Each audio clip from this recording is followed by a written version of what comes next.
Bapak Ibu Saudara yang dikasihi Tuhan, Shalom. Wow, luar biasa. Have a fantastic Saturday. Have a fantastic retreat di villa yang bagus ini. Puji Tuhan, haleluya. Pertama-tama saya bersyukur kepada Tuhan Yesus Kristus yang memberikan saya kesempatan untuk hadir di tengah-tengah keluarga besar GCB ya, City Blessing Jakarta, City Blessing Church.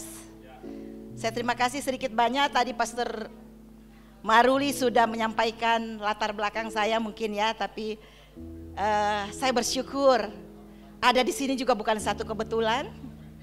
Ada di tengah-tengah saudara, Tuhan punya rencana yang dahsyat buat Bapak Ibu Saudara. Tuhan ingin mengenlarge apa yang sudah direvolusi bagi saudara. Karena dikatakan janganlah kamu menjadi serupa dengan dunia ini, tetapi berubahlah oleh pembaruan budimu, sehingga kamu dapat membedakan apakah kehendak Allah, apa yang baik, yang berkenan kepada Allah dan yang sempurna. Tuhan rindu gak cuma sampai di baik, gak cuma sampai di berkenan, tetapi harus sampai dengan sempurna, revolusi terjadi. Kita sudah dikuatkan dengan sesi-sesi 1, sesi 2, sesi 3, dan sesi keempat. Hari ini sesi kelima.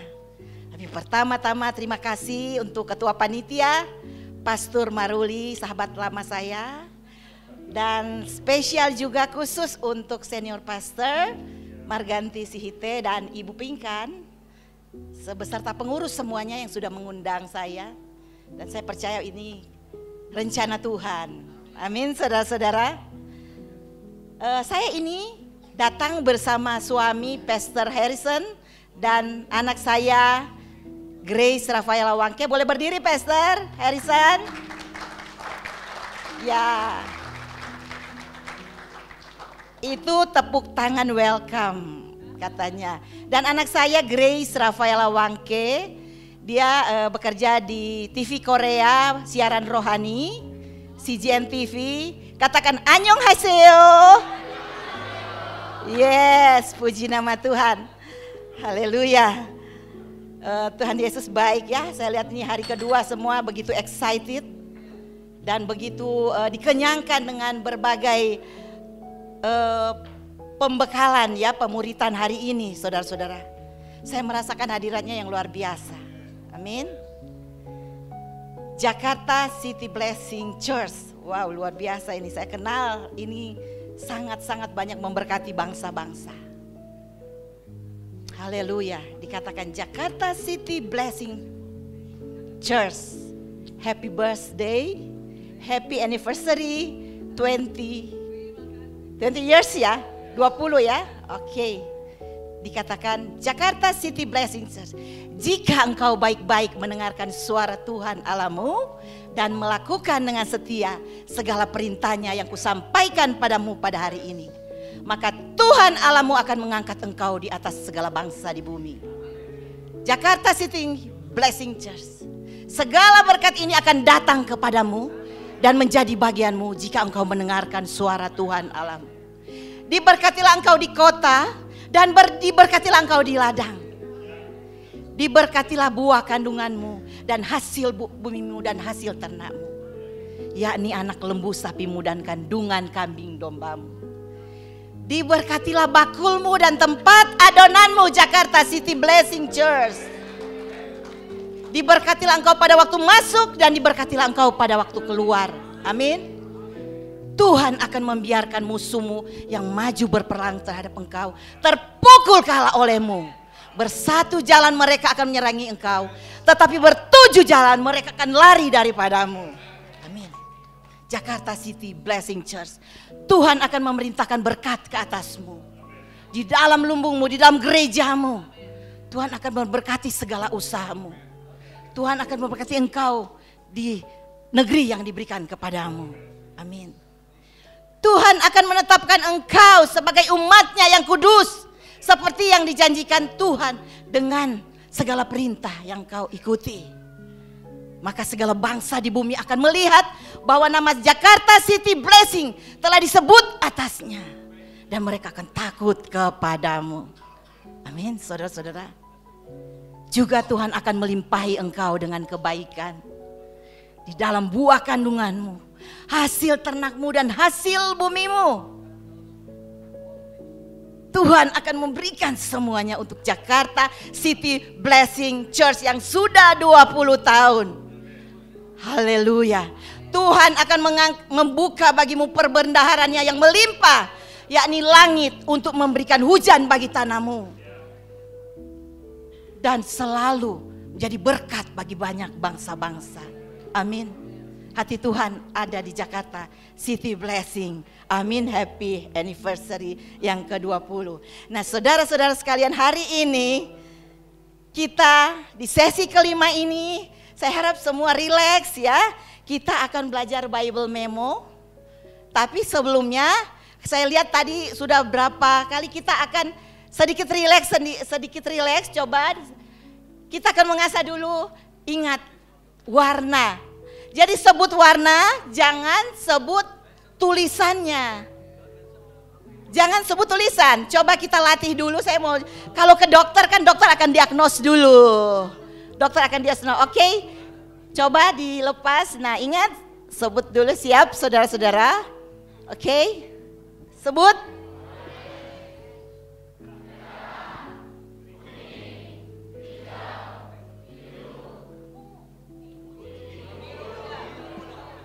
Lanjut.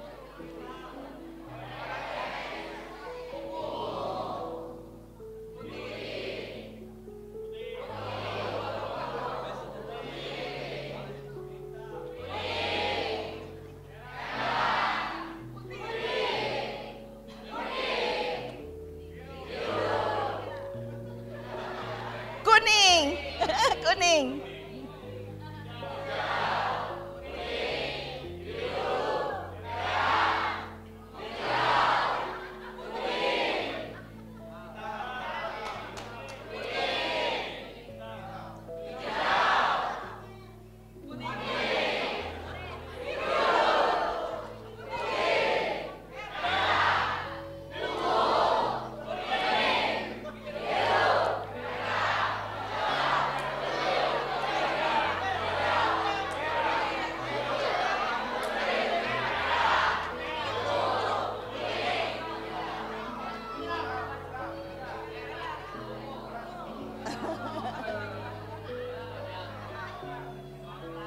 Klik terus.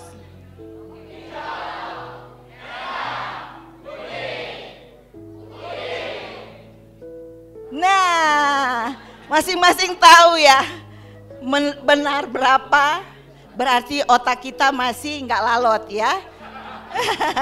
Nggak lama loading ya. Benar, puji Tuhan. Jadi hari ini Bible Memo, next. Apa itu Bible Memo? Mungkin ada yang bertanya-tanya, apa sih Bible Memo itu? Bible Memo ini adalah solusi hafal Alkitab dengan mudah, cepat dan menyenangkan, tanpa stres. Banyak kali suruh menghafal, baru dengar kata menghafal, dibilang membaca aja susah, apalagi menghafal. Benar nggak? Jujur ya? Ya betul saudara-saudara.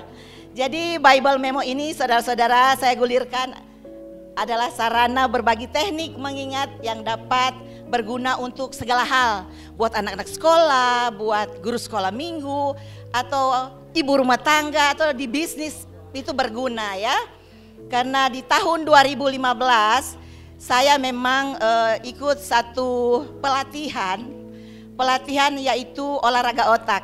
Selama ini kita tahu olahraga otak catur ya, atau bridge, bener nggak? Tetapi puji nama Tuhan memang itu adalah latar belakang tersendiri.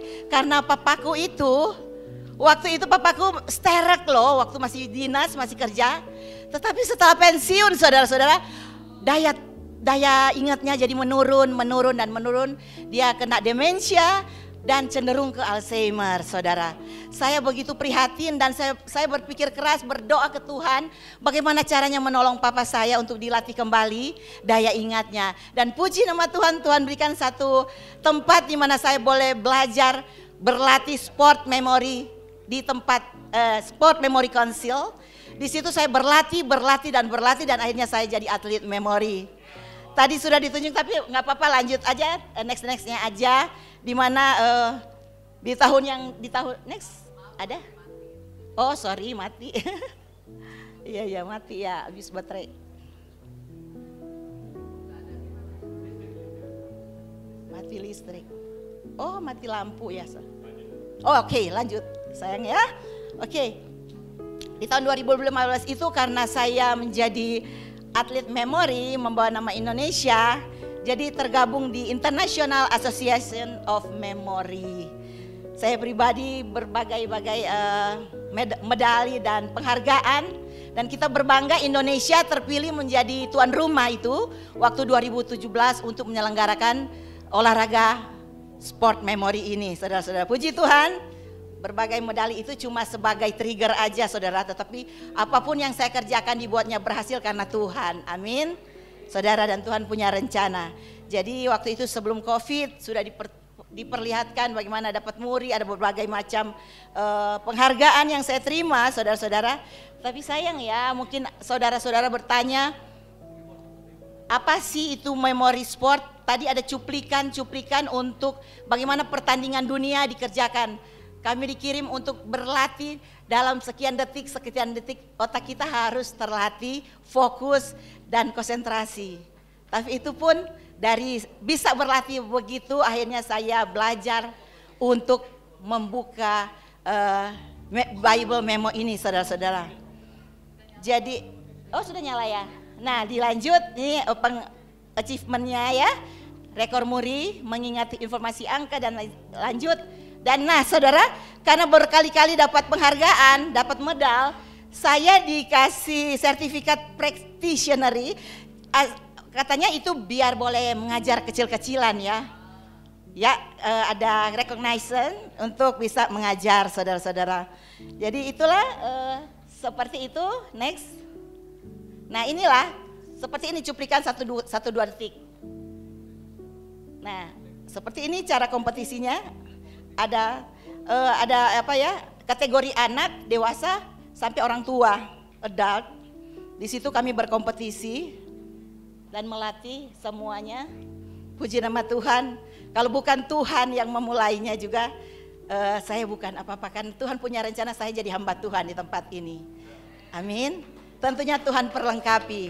Dipermuliakan nama Tuhan, beri kemuliaan bagi nama Tuhan. Ya, waktu saya memutuskan untuk keluar dari pekerjaan, memang saya bilang Tuhan, saya mau yang Tuhan mau, yang saya kerjakan, bukan yang apa yang saya mau. Jadi belajar menghafal ayat pun bukan kita mau menguasai ayat, tapi biarkan ayat itu yang menguasai kita. Amin. Itu yang kita inginkan, karena dikatakan di dalam Yosua 1 ayat 8, janganlah engkau lupa memperkatakan kitab Taurat ini, tetapi apa? Disuruh renungkan siang dan malam, day and night ya. Supaya apa katanya? Supaya perjalanannya berhasil dan beruntung. Semua kita di sini pasti ingin berhasil dan beruntung. Gak ada orang tua mau anaknya tidak berhasil dan tidak beruntung. Saudara sekalian. Jadi dikatakan ya tadi, janganlah engkau lupa, karena apa? Menghafal Alkitab menjadikan kita pribadi yang berhasil dan beruntung. Di Yosua 1 ayat 8 tadi saya sudah sebutkan. Dan yang kedua, menghafal Alkitab menjadikan kita pribadi yang berhikmat.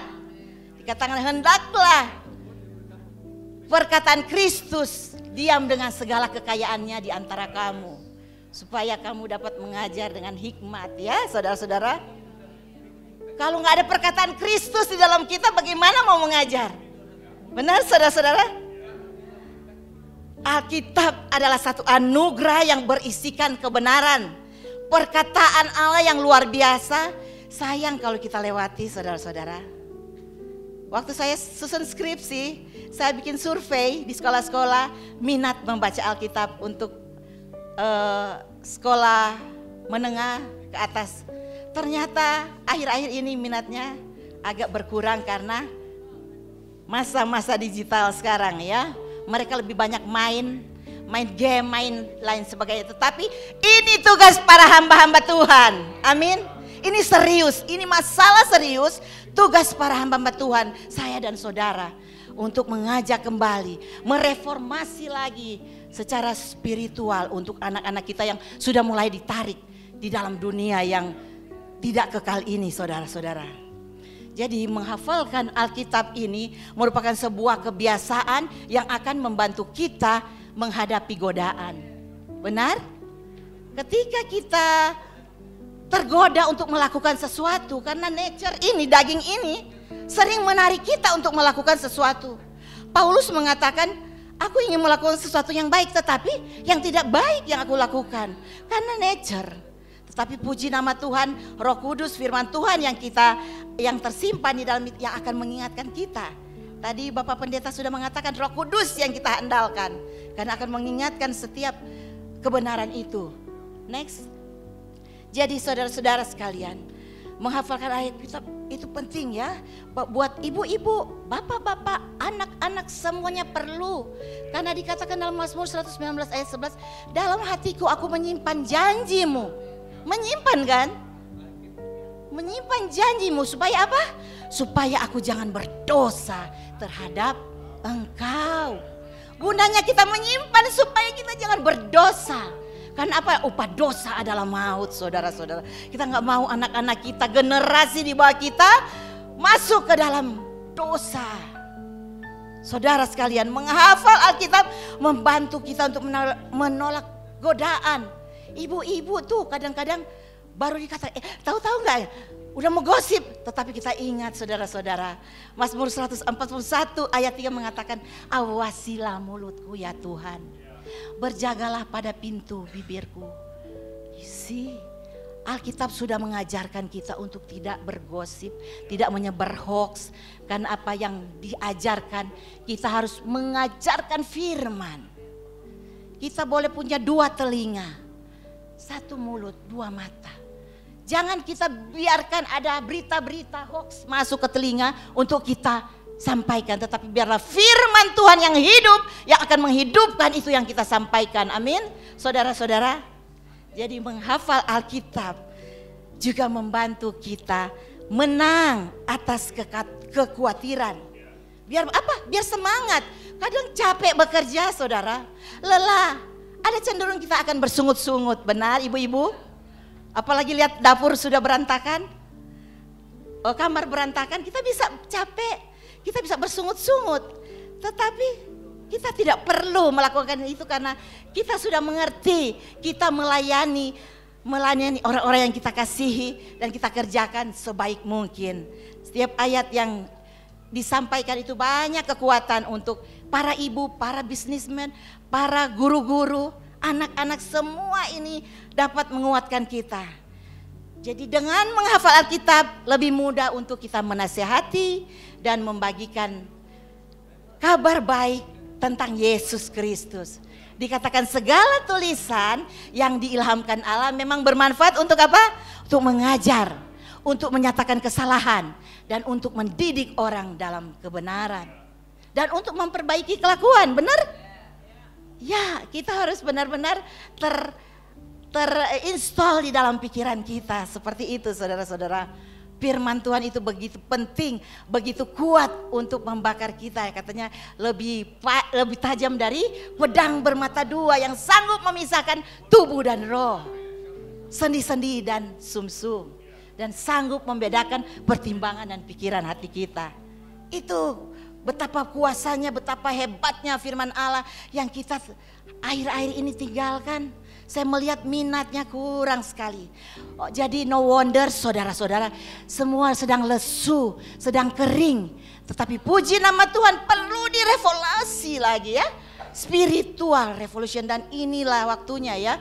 Kesempatan jemaat yang sudah lama terkarantina di rumah sekarang mengalami kemenangan, mengalami sorak-sorak, sorai-sorai dengan Tuhan Yesus. Amin. Nah, saudara sekalian, mengapa di zaman digital ini tetap penting menghafalkan Alkitab? Saya mengutip dari apa yang dituliskan oleh Dallas Willard, seorang profesor filsafat. Dia mengatakan menghafalkan ayat Alkitab sangat penting untuk membentuk segi spiritual seseorang, membentuk kehidupan kerohanian seorang Kristen.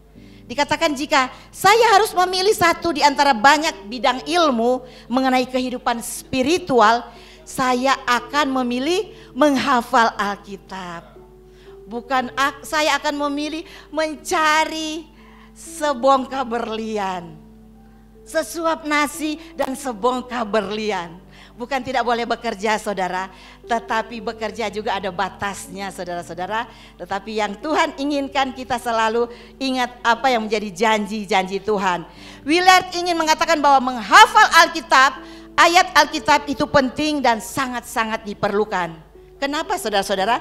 Karena kita itu setiap hari bergumul dengan persoalan-persoalan dan persoalan. Dengan keluarga, di dalam pekerjaan ada persoalan.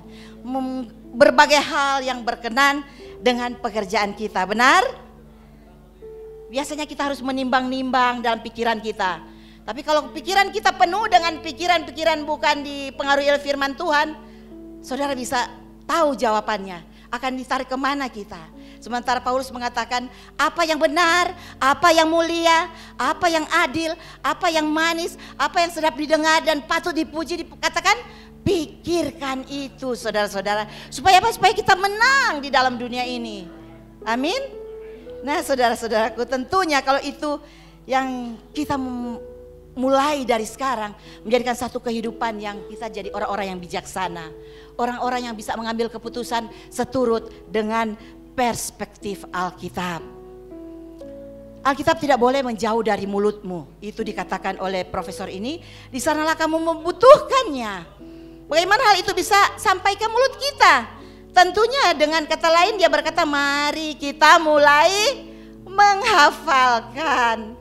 Itu dengan kata lain dia ingin kita terus menghafalkan saudara-saudara. Ya mulai dengan ayat-ayat favorit nanti ya. Karena 1 jam tidak cukup, baru teori-teori pun tidak cukup. Ini baru perkenalan saudara. Lalu ada seorang yang bernama Chuck Swindoll juga. Dia adalah seorang pendeta, seorang penulis buku yang luar biasa dan seorang penyiar radio, penyiar Kristen. Di masa hidupnya dia berkhotbah 2000 stasiun radio di seluruh dunia dan menerjemahkan 15 bahasa yang luar biasa seorang pengkhotbah. Jadi dia mengatakan, saya tidak mengetahui hal apapun dalam kehidupan Kristen yang lebih memuaskan. Seperti Yeremia mengatakan di dalam Yeremia 15 ayat 16, dia mengatakan, apabila aku bertemu dengan perkataan-perkataanmu, maka aku menikmatinya. Firman-mu menjadi kegirangan hatiku dan kesukaan hatiku. Amin. Sama. Pendeta ini pun mengatakan demikian. Tidak ada hal yang memuaskan. Kalau kita mau menghafal Alkitab itu sesuatu yang memuaskan hidup. Dan saya merasakan itu dan menjadi satu kesukaan. Dikatakan supaya menjadi kesukaan ya. Jadi tumbuh minat dulu. Kemudian ada kesukaan. Dikatakan orang yang bertumbuh seperti di aliran air ya. Menghasilkan buahnya pada musimnya dan tidak layu daunnya. Apa saja yang diperbuatnya berhasil. Jadi timbulkan kesukaan untuk membaca Alkitab saudara. Nah, di samping membaca kebenaran akan firman Tuhan ini kita hafalkan, kehidupan doa kita akan semakin diperkuat. Swindoll mengatakan demikian. Dia berkata, kesaksian hidupmu akan semakin tajam dan efektif. Bagaimana kita mau bersaksi dengan orang-orang di luar sana kalau peluru-peluru itu tidak ada di dalam hati dan pikiran kita? Benar? Kita mau nembak musuh tanpa peluru, kita akan ditembak balik. Benar saudara? Jadi penting ya dikatakan supaya kita tajam dan efektif untuk bersaksi. Apa yang kita lakukan? Kita sebagai orang-orang tua, sebagai guru-guru, kita akan meninggalkan satu legacy keteladanan hidup berdasarkan firman Tuhan. Jadi saudara memang perlu kita menghafalkan, kita ngerti. Saudara tahu masih ingat yang namanya Nono, bocah jenius asal NTT? Dia memiliki prestasi yang luar biasa. Tetapi ternyata ada kuncinya. Dia bisa mengalahkan 7.000 peserta. Dia senang dan malah sudah jadi habit, good habit untuk Nono. Biar ibu-ibu juga mau mempraktekkan dari sekarang. Betapa hebatnya firman Tuhan itu menguasai seseorang. Bukan kita menguasai firman, tapi firman yang akan menguasai dan akan mengubahkan seseorang. Mengalami terobosan. Contoh, orang yang di pedalaman tetapi mengalami satu terobosan yang dikerjakan oleh firman yang hidup itu. Amin. Bayangkan siapa yang mau kayak Nono adik-adik? Rajin mulai baca Alkitab ya. Haleluya. Janji kepada Tuhan. Mau berlatih.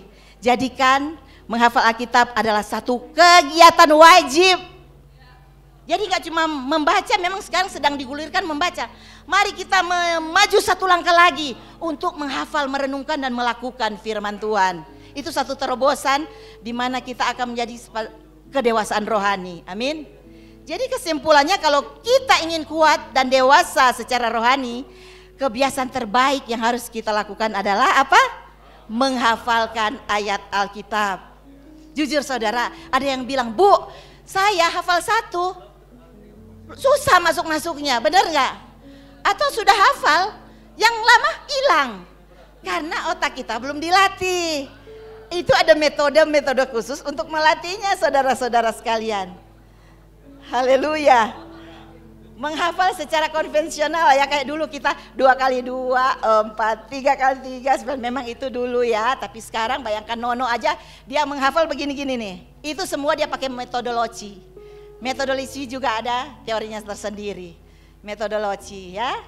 Tentunya 1 jam rasanya memang kurang ya sampai kita menghafalkan. Jadi sedikit banyak saya masih ada 20 menit.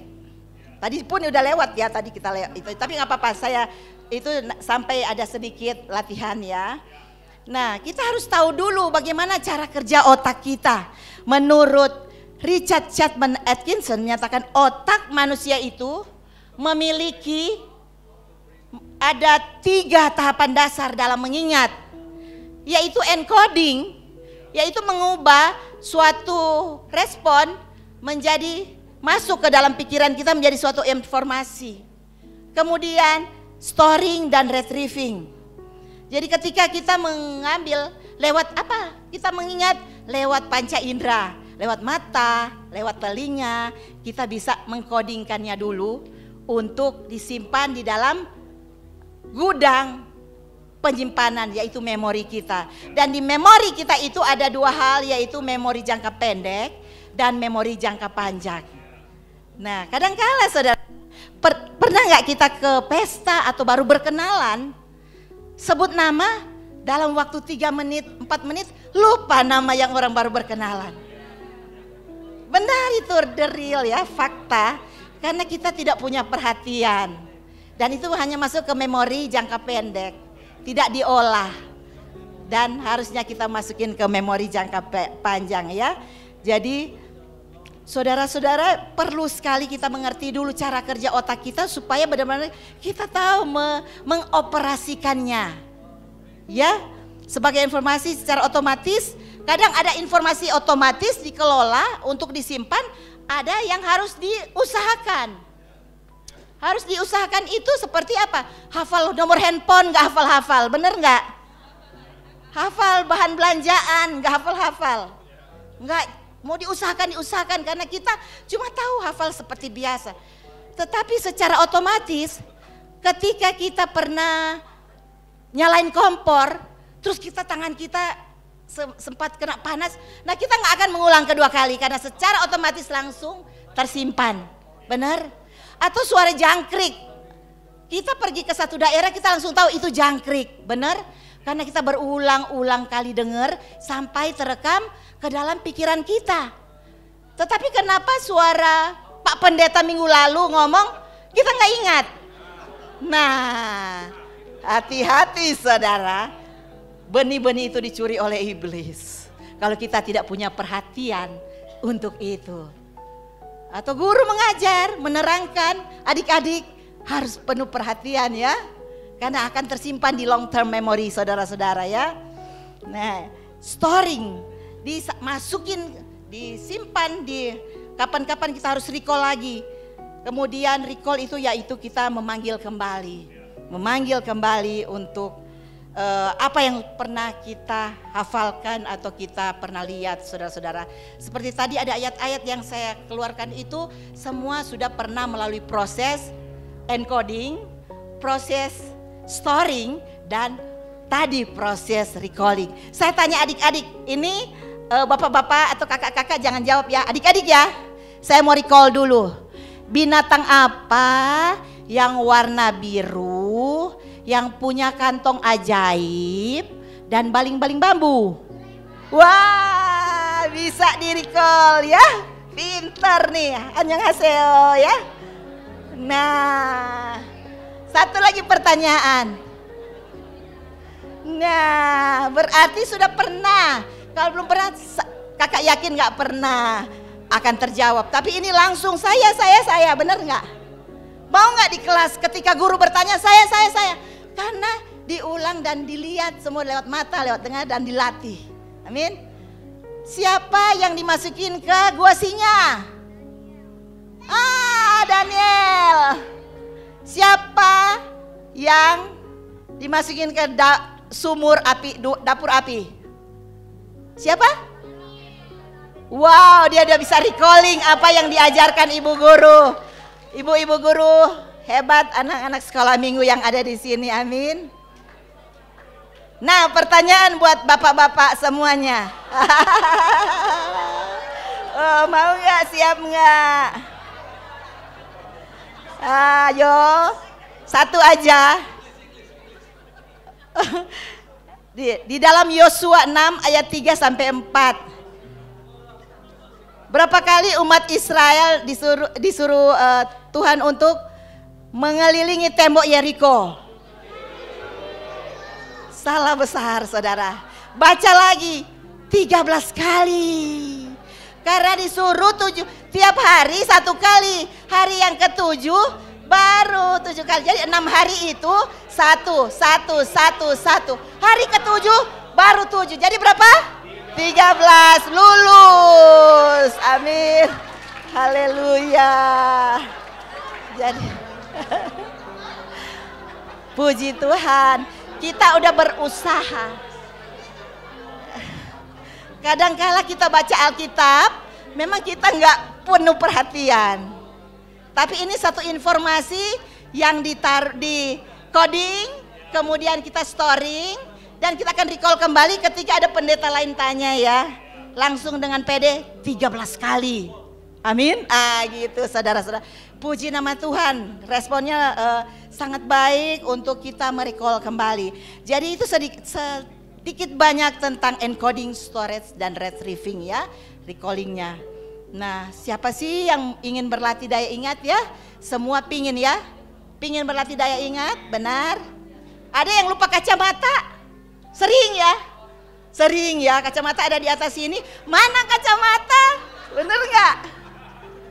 Atau kunci mobil, udah begini-gini dengan kunci. Mana kunci mobil? Bener nggak? Atau masker udah ada, cari masker. Benar saudara-saudara, itu karena belum terlatih daya ingat kita. Benar.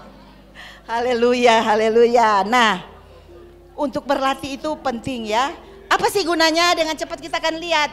Bisa hafal Alkitab, bisa pelajaran ya untuk adik-adik, bisa jadwal kegiatan, daftar belanja, kosakata asing. Susah banget hafal kosakata asing, tetapi kalau dengan cara teknik memori itu bisa gampang, saudara.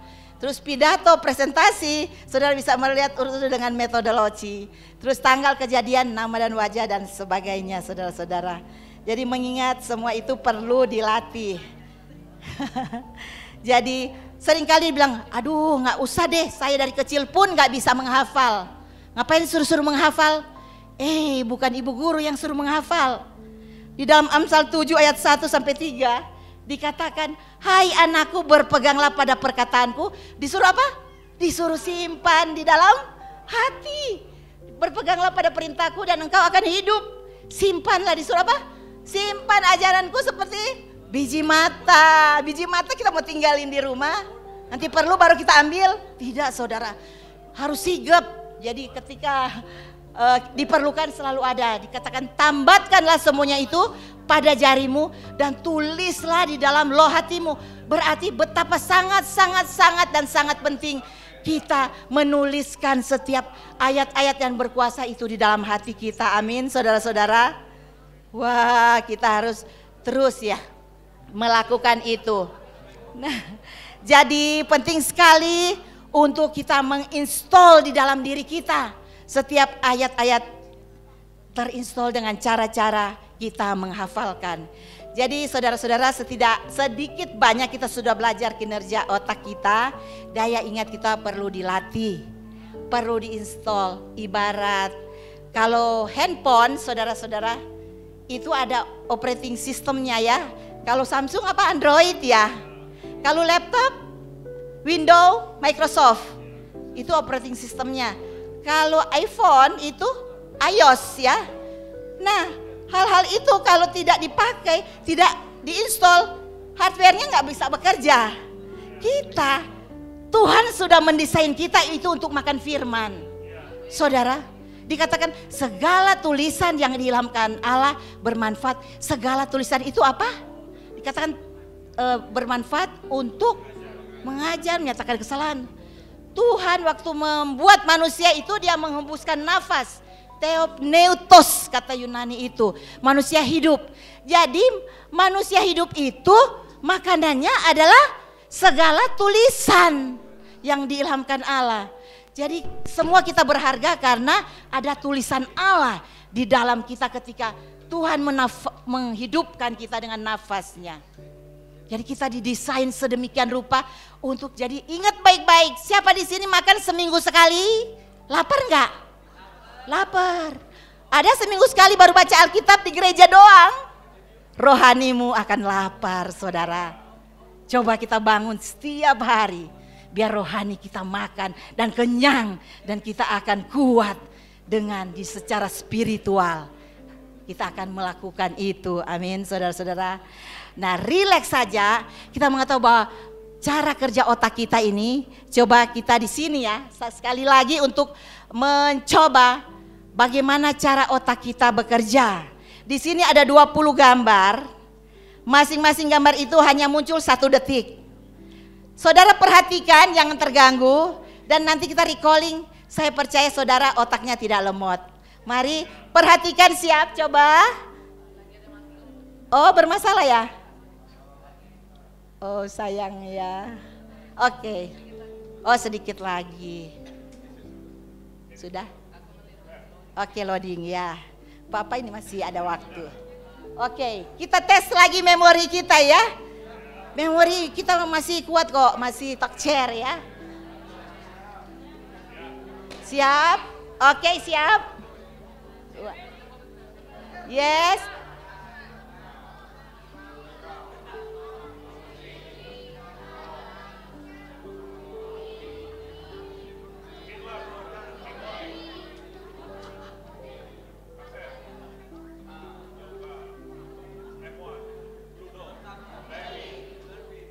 Nah, bisa ingat berapa? Banyak? Saya yakin saudara ingat semua. Nah, coba kita tes. Dimunculin by clicking ya. Jawabannya kanan atau kiri ya. Oke, setuju? Ya, sudah lihat. Yang sudah lihat kiri atau yang baru tinggal sebut kiri atau kanan jawabannya langsung. Klik. Betul. Next. Yes.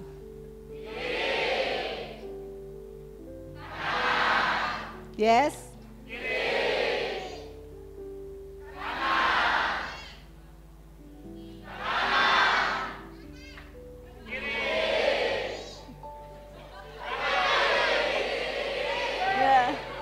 Satu salah yang bilang kanan ya. Next.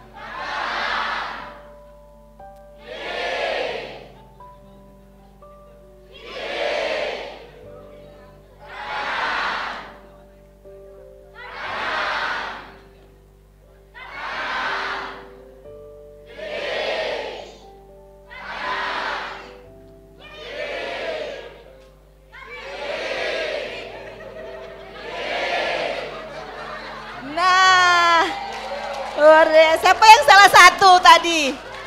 Iya, jujur otak kita itu cerdas. Cuma belum maksimal kita gunakan, saudara-saudara. Otak kita lebih canggih dari komputer menurut para ahli, menurut riset ya. Nah, itu bayangkan next. Next. Bayangkan ini kalau kita hafal, kenapa? Karena ini berupa teks, saudara. Benar? Caranya kita mengubah menjadi gambar. Kenapa anak-anak sekolah TK ya, rajin mereka melihat semua dalam bentuk gambar, mereka cepat bisa. Kadang-kala kita baca novel atau kita nonton film, kita lebih ingat film, saudara, dibanding novel. Benar? Nah, jadi itu yang bisa kita katakan bahasa otak kita adalah bahasa visualisasi.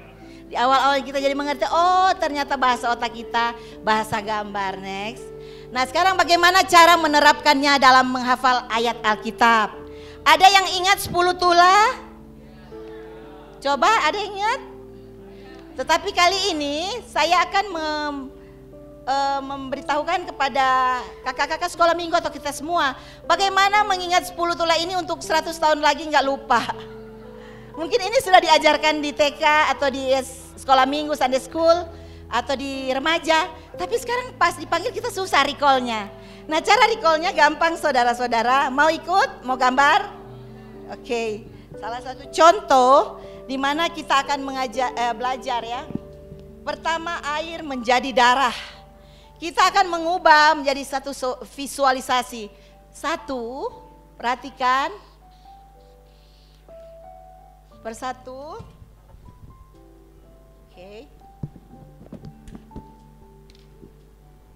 Kita membayangkan, mengimajinasikan di angka 1 ini.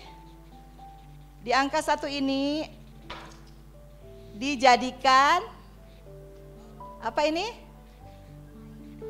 Air menjadi darah. Ingat ya, ingat. Pasti tidak akan lupa lagi. Kemudian 2, kalau kita ingat teks enggak? Kita membayangkan 2 ini, kita kasih mata. Kasih mata. Menjadi apa? Seperti apa? Katak. Oke. Yang ketiga, kita ingat lagi.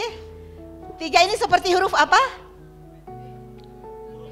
McDonald apa? M ya. Jadi di sini kita ingat, tula ketiga adalah nyamuk. Nyamuk. Nanti saya recall lagi ya. Keempat, 4 ini seperti apa? Ditambah L, tambah L, lalat. 4. Kelima, ingat seperti huruf apa? Udah terekam dalam pikiran kita ya. Jadi penyakit sampar. Oke. Yang keenam, seperti apa? Artinya bara atau bisul ya. 6. Ketujuh, seperti huruf apa? J. Jadi hujan. Hujan apa? Hujan es ya. Hujan es, ingat.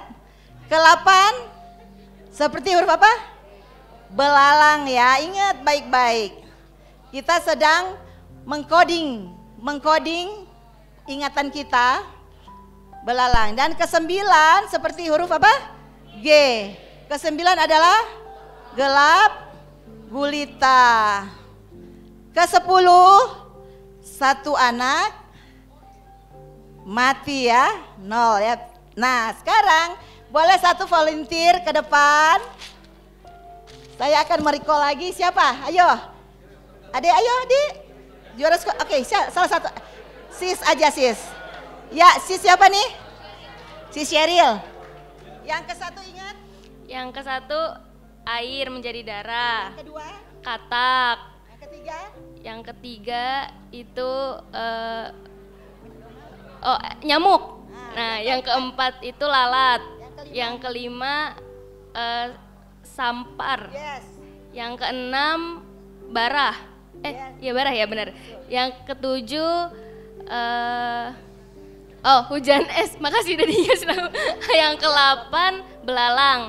Yang ke-9 gelap gulita. Yang ke-10 anak sulung mati. Yes. Puji nama Tuhan. Dalam sekejap, boleh diingat seperti itu kita mulai mengcoding.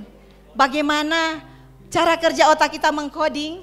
Kita boleh create. Saya menghafal Alkitab pun, saya meng-create sendiri, hasil create sendiri. Nanti itu pun ada cara-caranya bagaimana sudah menghafal semua dan bagaimana kita mengurut-urutan, ada teori-teorinya semua saudara-saudara. Ya, dan lanjut ada 10 menit, 5 ya. Ini sudah jam 1, tadi kita mulai jam 1:10 ya. Enggak, sudah. Oke, bagaimana cara menerapkannya dalam menghafal ayat Alkitab untuk buah roh? Next aja. Nah, di situ ada kasih, next, diklik. Nah, kita akan membayangkan makin ceritanya makin lucu itu makin kita ingat. Ceritanya makin aneh-aneh itu yang kita ingat. Jadi bisa digambarkan sesuatu yang bisa diimajinasikan. Coba yang pertama kasih gambarnya seperti seperti ya orang yang memanah ya, kasih. Kadang kita menggambarkan seperti hati, masing-masing bisa bikin gambar sendiri juga. Sukacita orang melompat atau kesabaran ketika kita mengantri ATM sampai panjang lebar kita tetap usap-usap dada, aduh sabar, padahal kesabaran. Bukan arti harafiah ya, maksudnya hurufiah ya, tetapi kita bikin plesetan, itu yang ingat saudara-saudara. Oke, jadi damai sejahtera kita membayangkan, tapi ini memang perlu waktu untuk kita melatih daya ingat kita ya. Jadi kesabaran, kemurahan, kebaikan, masing-masing bisa meng-create sendiri. Itu nanti ada caranya. Ini oke. Jadi boleh dilihat, coba kita recall lagi ya biar cepat. Oke, nextnya lagi biar satu orang boleh merecall kembali. Coba siapa? Tapi buah roh adalah pertama, kedua. Oh iya. Yang kasih itu yang Cupid. Yes, iya udah mulai terbentuk, anak-anak paling cepat. Terus sukacita yang orang lompat. Nah, yes. Damai sejahtera burung. Ya. Kesabaran orang yang lagi ngantri itu. Yes, cepat. Terus kemurahan itu yang sel. Terus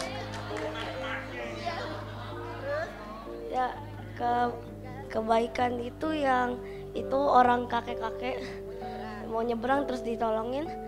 Terus kesetiaan itu yang mana?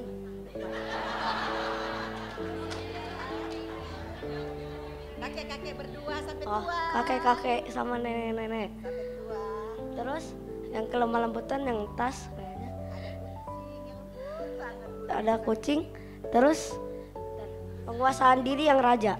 Ya, raja ada seorang penguasa. Ya. Cepat, puji Tuhan.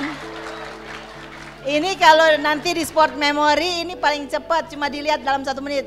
Dari atas ke bawah, kiri ke kanan, cepat. Haleluya, puji. Berikan kemuliaan bagi nama Tuhan ya. Semuanya, haleluya. Jadi tadi kita sudah memang pas ya waktunya. Coba berdiri semua, haleluya. Berdiri semua. Oke. Sekarang kita senam sedikit, senam otak ya. Oke. Angkat tangan. Angkat tangan. Otak itu terdiri dari otak kanan dan otak kiri. Otak kanan memerintah bagian kiri, otak kiri memerintah bagian kanan. Sebenarnya senamnya ada banyak, tapi coba membuat angka 2, membuat pistol. Oke, boleh sambil menyanyi, boleh putar lagu. Yes. Yuk coba pelan-pelan dulu ya. 1, 2, 3, 4, 5. Masih, kalau yang itu berarti sudah mulai seimbang otaknya. Oke. Masih salah? Atau boleh? Susah? Masih susah? Otaknya belum seimbang. Oke, lanjut dulu. Oke, kita senang lagi. Oke. Ini, mari. 1, 2, 3, 4, 1, 2.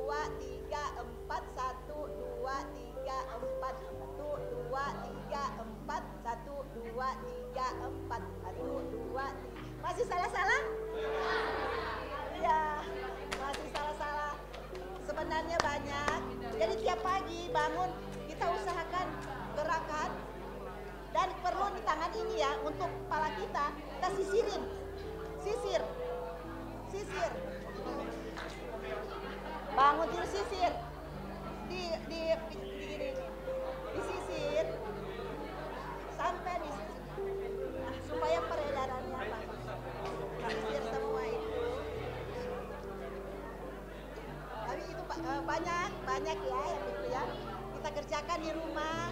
1, 2, 3, 4. 1, 2, 3, 4. Banyak sekali ya. Coba dulu begini. Ada yang begitu kan? Oke, puji Tuhan. Beri kemuliaan bagi nama Tuhan. Haleluya. Satu kali. Dek, lanjut terakhir. Terakhir yang tadi. Oi. Habis ya? Terus? Habis. Nah, pernah lihat ini siapa? Waktu Ade Rai lahir dia bayi-bayi biasa? Bayi-bayi biasa saudara. Tetapi kenapa sampai dia berotot? Nah, dilatih. Demikian juga otak kita.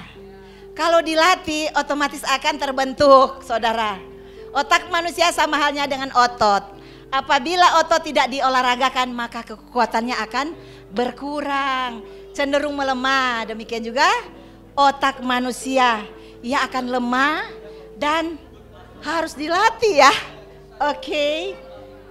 Nah, yang tadi gerakan-gerakan itu bisa diulang-ulang dulu nanti, dan boleh bapak-bapak, ibu-ibu hitung sampai 10. Ayo sama-sama. 1, 2, 3, 4, 5, 6, 7, 8, 9, 10. Hitung mundur. 9.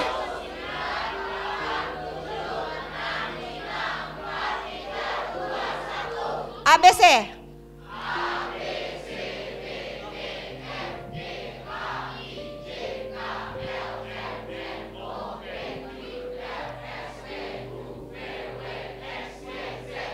Mundur.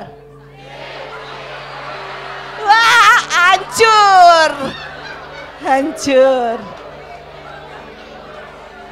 Saudara-saudara, memang otak perlu dilatih.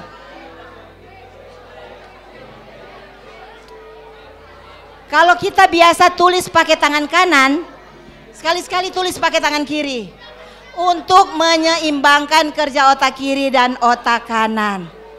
Saudara tahu si Nono bangun tidur itu langsung berlatih. Makanya dia terbentuk. Dia mesti ingat semua angka-angka lewat kode-kode tertentu. Wow. Dan saya percaya kalau Nono bisa, kalau saya bisa, saudara-saudara pasti bisa. Amin. Haleluya. Beri kemuliaan bagi nama Tuhan. Puji Tuhan. Mari kita satu dalam doa. Haleluya. Tuhan Yesus Bapa yang ada di dalam surga, kami berterima kasih Engkau hadir di tengah-tengah kami. Engkau berikan kesukaan di tengah-tengah kami. Terima kasih untuk hari ini Tuhan. Kami sudah disegarkan oleh kehadiran Tuhan.